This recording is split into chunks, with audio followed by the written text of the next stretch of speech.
Hello friends, সিবি মেরি স্ট্রিম চ্যানেলে আমি তোমাদেরকে ওয়েলকাম জানাচ্ছি।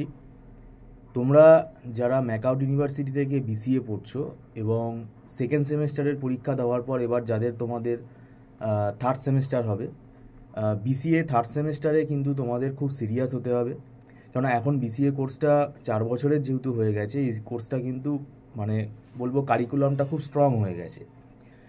কেননা দেখো, আমাদের বিটেকও তো 4 বছরের কোর্স আছে, তো বিটেকের সাথে আমাদের কিন্তু একটা কম্প্যারিজন চলে আসছে। এবং বিসিএ এই 4 ইয়ার্স যে কোর্স, এখন আন্ডার গ্র্যাজুয়েট কোর্স হিসেবে এটা আমাদের 4 ইয়ার্স ফরম্যাট। এখানে কিন্তু দেখবে সিলেবাসটা যথেষ্ট অ্যাডভান্স এবং অনেক নতুন মানে টেকনোলজির পেপার কিন্তু এখানে এসছে। আর ওল্ড সিলেবাসে যে সাবজেক্টগুলো ছিল সেইগুলো তো রয়েছেই। তো থার্ড সেম মানে এটা কিন্তু আস্তে আস্তে হায়ার সেমেস্টারের দিকে তোমরা যাচ্ছ এবং সেকেন্ড সেমেস্টারের পরীক্ষা তোমরা দিচ্ছ। আমি জানি এখন তোমাদের পরীক্ষা চলছে এবং এই পরীক্ষা দিতে দিতে তোমাদের কিন্তু একটা আইডিয়া হয়ে গেছে যে তোমাদের আগামী দিনে পরীক্ষাগুলো কীরকম হতে পারে, এবং প্রিপারেশান ঠিকভাবে না থাকলে পরীক্ষার 1 মাস আগে পড়ে গেলে কি অবস্থাটা হতে পারে সেটা তোমরা কিন্তু এখন ভালোই টের পাচ্ছ। তো কেননা আমার কাছে তো পরীক্ষার 15 দিন আগে ফোন এসছে পড়ার জন্য, 1 মাস আগেও এসছে, তো আমরা তো সেটা অ্যাডমিশান নেই না। মিথ্যে কথা বলে স্টুডেন্টকে অ্যাডমিশান নিয়ে কোনো লাভ হবে না। তো সেটার জন্যই আমি তোমাদের বলছি, তোমাদের থার্ড সেমেস্টারে কিন্তু পাইথন প্রোগ্রামিং আছে, ডেটা স্ট্রাকচার উইথ সি আছে, তার মানে দুটো কিন্তু প্রোগ্রামিং পেপার হয়ে গেল, আর একটা সাইবার সিকিউরিটি আছে। এবার ব্যাপারটা হচ্ছে, দুটো প্রোগ্রামিং পেপার মানে কি, এখানে তোমার মুখস্থ করে থিওরি লেখার কোনো জায়গা নেই। তো সেইটার জন্যই কিন্তু মাথায় রাখতে হবে দুটো প্রোগ্রামিং পেপার দুটোই ভাইটাল।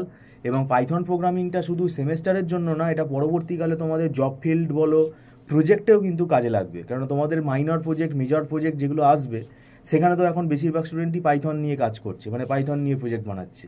তো তার জন্য আমাদের কিন্তু এই যে পাইথনটা যেটা সিলেবাসে আছে, এই সিলেবাসটার মধ্যে কি কি কভার করছে, মোটামুটিভাবে আমরা দেখেছি যে এখানে আমাদের কোর পাইথন কভার করছে, প্লাস ডেটা অ্যানালিটিক্স এবং ডেটা সায়েন্সের কিছু পার্টও এখানে কভার করছে, এবং ডেটা ভিজুয়ালাইজেশনের কিছু পার্টও এখানে কভার করছে।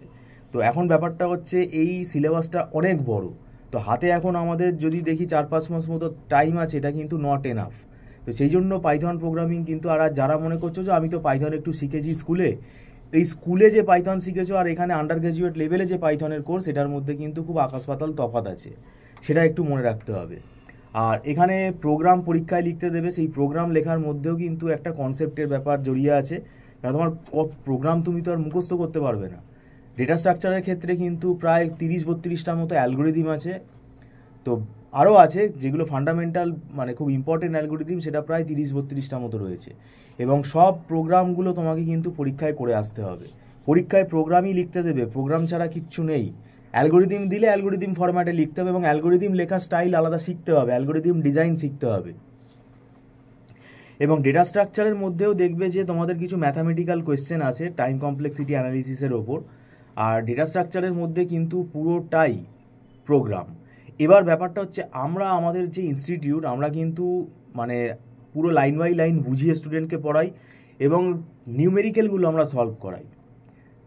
এটা নিউমেরিক্যাল সলভ করাই বলতে, যেমন database management system, computer organisation, architecture, এই সাবজেক্টগুলোতে দেখবে নিউমেরিক্যালগুলো স্টুডেন্ট ছেড়ে দিয়ে চলে আসে। কারণ নিউমেরিক্যাল বোঝার জন্য, মানে করতে গেলে তাকে কনসেপ্ট ক্লিয়ার থাকতে হবে। মানে সবাই না, কিছু স্টুডেন্ট তারা তো ওই ব্যাপারটাকে ম্যানেজ করছে, মানে কম্প্রোমাইজ করছে। মানে কতগুলো থিওরি কোশ্চেন, কতগুলো প্রোগ্রাম পরীক্ষার আগের দিন দেখে চলে গেল। 10 ইয়ার্সের জন্য তারা আমার কাছে অনেকেই জিজ্ঞেস করে যে 10 ইয়ার্স থেকে পড়ে গেলে হবে, এরকম বোকা বোকা প্রশ্ন আমাকে করে। তো যাই হোক, সেগুলো আমরা অ্যাভয়েড করি, এগুলোর কোনো মানে হয় না। তো সেটা কিন্তু মাথায় রাখতে হবে যে এখানে তোমাকে সব পড়ে যেতে হবে, এখন কোনো সাজেশান হয় না। আর যত তুমি লেট করবে, তত তোমার পরীক্ষার দিন যত এগিয়ে আসবে, তত তোমার সিলেবাস তোমার সিলেবাস তত পিছিয়ে যাবে। তো সেটার জন্য তোমাদেরকে এখন থেকেই পড়া শুরু করে দিতে হবে। আমি বলবো পরীক্ষা হয়ে গেলেই পড়া শুরু করে দাও। আমরা তো পরীক্ষা হয়ে গেলেই পড়া শুরু করে দেবো। এবং যদি টিউশন নিতে তোমাদের আগ্রহ থাকে, যদি তোমরা আগ্রহী হও, তাহলে আমাদের সাথে তোমরা যোগাযোগ করতে পারো। আমাদের ইনস্টিটিউটে দেখো মান্থলি ফিস সিস্টেমে ক্লাস হয়, প্রতি মাসে অ্যাডভান্স পেমেন্ট করে ক্লাস করতে হয়, একটা নমিনাল রেট, এবং এটা নট রিফান্ডেবল।